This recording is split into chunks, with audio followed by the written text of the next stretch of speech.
Hi everyone, it's your boy Ricky here with Romero Cards for Honeybee Stamps, and today I am here to show you how to make a card using their latest products from the latest release, Adventure Awaits.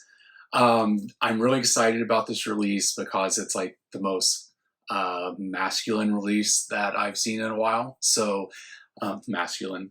But yeah, so I'm going to show you how we made this lovely lady today. So beautiful. And we're going to be using some of the latest products from the release. So sit back, relax, and enjoy this video.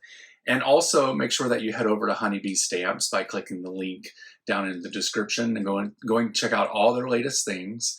And yeah, let's go ahead and get started. Okay, so for this project, we're going to be using some various cardstock colors here, some greens and a brownish color. We're going to be using the Lovely Layers Trees die set, along with the Mini Messages Everyday Messages and Mini Messages Banners, which cuts all these out, and then the Tall Pine stencil we're going to be using today.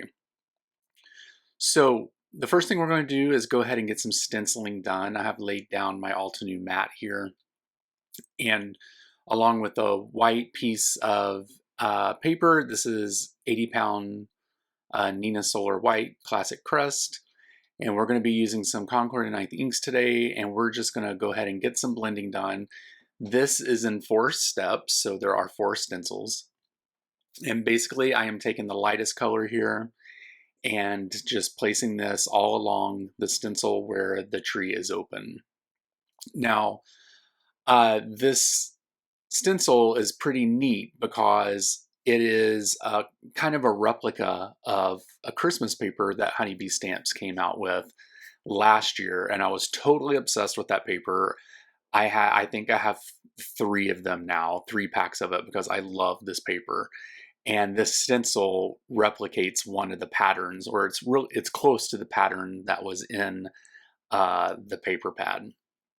So here we are with the second color here. It's the darkest color, and basically what I'm doing is covering it on the stencil, making some a little darker, some places a little darker, to kind of create like shadows and quotation marks here. Now we will go ahead and get this third stencil placed on to the paper, and we're going to get this all lined up here. And we'll go ahead with the next color, which is Tide Pool. I just want to take off some of that darker color because I didn't necessarily do these in the order that they were supposed to be done according to, lightest to darkest. So I didn't have to clean my brush, but anywho, that's where we are right now. So anyway, yes, this is a pattern of the paper pad that Honeybee Stamps came out with last year. I was totally obsessed. I used this specific paper, the replica of this in the paper pad, for so many Christmas cards last year. It was kind of ridiculous. That's why I needed like 2 more packs of this.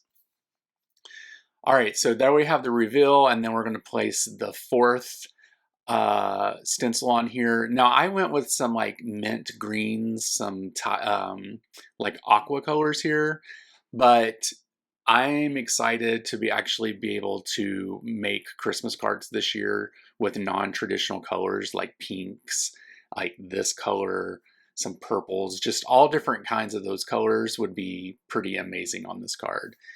Aqua Sky here is probably the lightest color that I'll be using.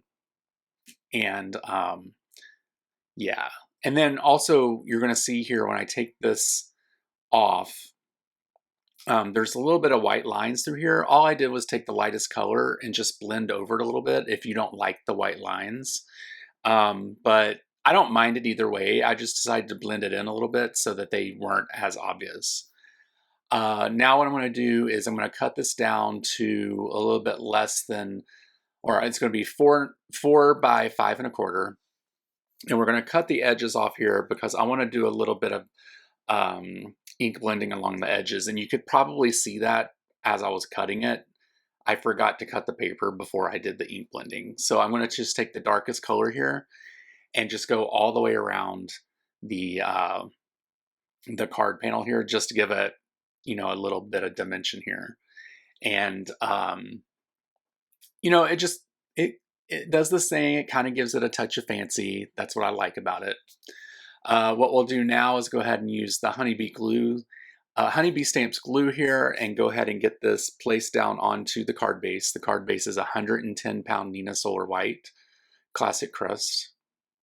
And we're going to go ahead and get that laid down and placed onto the card base here. There we go, making sure it's all lined up, it's all good. Now what we're going to do is build the trees. This is so exciting. So the trees come in several pieces here. There's actually 3 trees. I'm only going to use 2 on this card, but the details I'm going to put on the lightest green, and then the base of the trees I'll put on the darkest, and then on this reddish brown I'm going to put the stems that go onto the trees in here. And I'm going to place them on the die cutting mat or die cutting plates here, and we'll just go ahead and get that ran through the die cutting machine. I did add a little shim to the textured ones because I want the texture to show up a lot more on the trees. So here we are, we have everything cut out. Rearranging my desk, I guess I kept this into the video. Real life crafter here, you guys. I'm going to remove all the little pieces in the paper here of both the small and the large tree so that we can go ahead and get these assembled. And here I am using my tweezers as the pokey tool, even though I have like 5 pokey tools right in front of me. But we're going to go ahead and get all those little pieces out. There we go. And then we're going to use the glue, and we're going to put the tree base, the stem. It's not a stem. It's bigger than a stem. What is this? Anyway, you guys know. It's the main part of the tree. It's what holds it all together, right? So the trunk? No, the trunk's the bottom. You guys, what is this whole thing called? I don't know. Anyway, we're going to use some foam strips here to go ahead and get this propped up. I wanted to add a little dimension. Now this, you don't have to do this. It's a little tedious because you have to put it in a lot of places behind the tree, but I like it. It gives it a touch of fancy. I'm all about the touches of fancy. And so that's what I'm going to do. I like it and I love it. So I got this down. We're going to go ahead and press this down, and I'm going to show it up close to you here, and maybe not so blurry. Here we go. So there's a little texture in there as well. You can see that, but that's what the tree looks like when it's all together. And we're going to do the same thing for the smaller tree here too.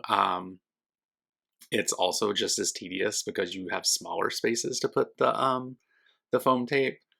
But we'll release the backing here, and we'll go ahead and get this lined up as well. There we go. It looks amazing, almost. There we go. My head was in the way, but that's how you get things even. You get your head in the way.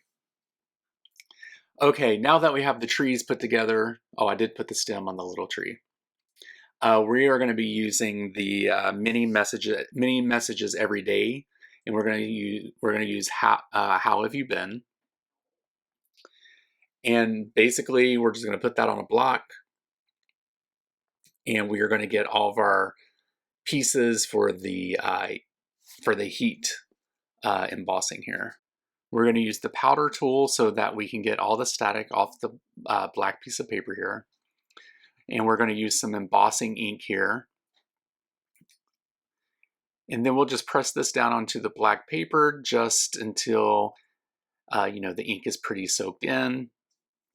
And then we're just going to pour some gold embossing powder over this and use the heat tool to get that taken care of. It's pretty, you guys, heat embossing is always so amazing to me. It's so magical. And when people see it, they're like, ooh, that's so neat. I love it. It is pretty cool, although you can't really see it here because I have it at a wrong angle. But let's see here. There we go. Look how shiny that is. It's so pretty. Okay, and now that we have that, we are going to go ahead and get the banner out. And we'll place some tape on that banner, and then we will run it through the die cutting machine so that we could get that all cut out and ready to go onto the card. Okay, now that we have that done, we are now at the building stage. We are at the final home run here. So I have the trees placed onto the card base already. Or I'm sorry, the stenciled paper is already on the card. We are going to use some liquid glue and place the first tree down onto the card base. We'll make sure he's good and stuck there. Not going to move. There we go. And then for the smaller tree, I wanted to make this look dimensional. So we are going to place a foam strip onto one side of the tree here so it kind of sticks up over the bigger tree. So I'm just testing exactly where that strip needs to go, placing it onto the smaller tree. And what I'll do is I will put some liquid glue on the other side of this tree so that it actually sticks to the bigger tree so that it doesn't fall off. So the video is coming to an end. I just want to say thank you. Thank you so much for watching this video. I truly appreciate it. Make sure that you head down to the description below and click the link and go over to the Honeybee Stamps website and check out all the great things that they released for the Adventure Awaits release. And also make sure you check them out over on all the social medias, Facebook, Instagram. You can check out my videos over at Bromero Cards on YouTube. You can check out my reels and my other work over on Instagram, all by searching for Bromero Cards. And yeah, we have an ending to the video here. I just placed a foam tape on the sentiment and a little bit of glue, or we're going to place it above the small tree, and this card is complete. You could also put some sequins here, some gold sequins I think would be nice, but I didn't do that. It had enough a touch of fancy for me today. Anyway, here's the final card. I hope you guys have a great week, and I will talk with you later. Bye.